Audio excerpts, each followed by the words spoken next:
السلام علیکم، اعوذ باللہ من الشیطان الرجیم، بسم اللہ الرحمن الرحیم۔ عزیزان، لیلۃ الرغائب، آج لیلۃ الرغائب کی رات ہے، یعنی ماہ رجب کی پہلی جمعرات کی رات، شب جمعہ، جسے لیلۃ الرغائب کی رات کہا جاتا ہے، یعنی رغبتوں والی رات۔ یہ وہ فضیلت والی رات ہے، برکتوں والی رات ہے کہ جس کے حوالے سے ہمیں رسول دو عالم فرماتے ہیں کہ تم غافل نہ رہو ماہ رجب کی پہلی شب جمعہ والی رات کو۔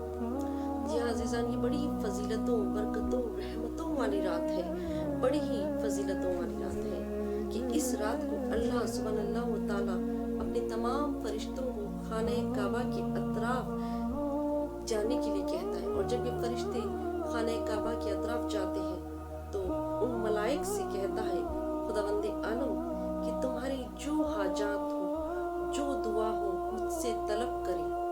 تب فرشتے کہتے ہیں کہ جو اس ماہ رجب میں روزہ رکھتا ہو، خداوند عالم ان تمام کے گناہوں کو معاف کر دے۔ تب خداوند عالم فرماتا ہے کہ میں نے تمام کے گناہوں کو معاف کیا۔ عزیزان، لیلۃ الرغائب کی رات، اس رات میں جو نماز پڑھی جاتی ہے اسے لیلۃ الرغائب کی رات کہتے ہیں، لیلۃ الرغائب کی نماز کہتے ہیں۔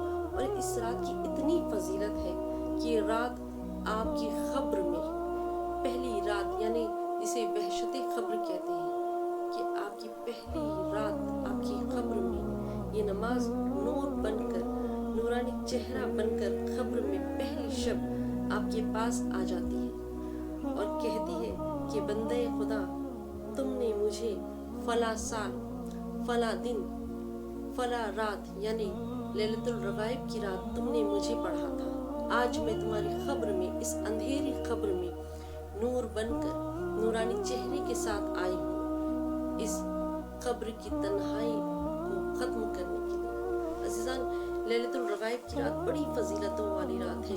اس کی فضیلت سے آپ اس طرح سے جڑے رہیں، اس طرح سے اس کی فضیلت کو آپ حاصل کریں، اور اس رات کی بہترین اعمال، بہترین نماز یہ ہے کہ اس شب جمعہ کی نماز میں آپ کو مغرب اور عشاء کے درمیان میں آپ نے ادا کرنی ہے اس نماز کو، لیلۃ الرغائب کی، جو 12 رکعت ہے، جسے آپ کو 2 کر کے ادا کرنی ہے۔ طریقہ یہ ہے کہ پہلی رکعت میں سورہ حمد کے بعد 3 مرتبہ سورہ قدر کی تلاوت کرنی ہے، انا انزلناہ فی لیلۃ القدر، اور اس کے بعد سورہ توحید کی تلاوت کرنی ہے 12 مرتبہ، قل هو اللہ احد۔ اسی طرح سے آپ کو 12 رکعت انجام دینی ہے، اور اس کے بعد 70 مرتبہ آپ کو کہنا ہے اللہم محمد نبی۔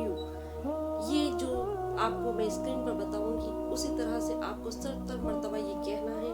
اس کے بعد پھر 70 مرتبہ سجدے میں جا کر سبوح قدوس رب الملائکۃ والروح 70 مرتبہ کہنا ہے۔ اس کے بعد سر اٹھا کر آپ کو اس دعا کو پڑھنا ہے، رب اغفر ورحم وتجاوز عما تعلمون انک انت علی العظیم۔ پھر آپ کو سجدے میں جا کر اسی طرح سے 70 مرتبہ کہنا ہے سبوح قدوس رب الملائکۃ والروح۔ اس کے بعد آپ کو نماز تمام کرنی ہے، اور نماز سے فارغ ہو کر اپنی جو بھی دعائے حاجات ہے اسے خداوند عالم کی بارگاہ میں پیش کرے، بطفیل محمد و آل محمد کے آپ کی حاجات انشاءاللہ جلد سے جلد خداوند عالم قبول فرمائے گا۔ دعا میں مجھے بھی یاد رکھیے گا انشاءاللہ، یا علی مدد۔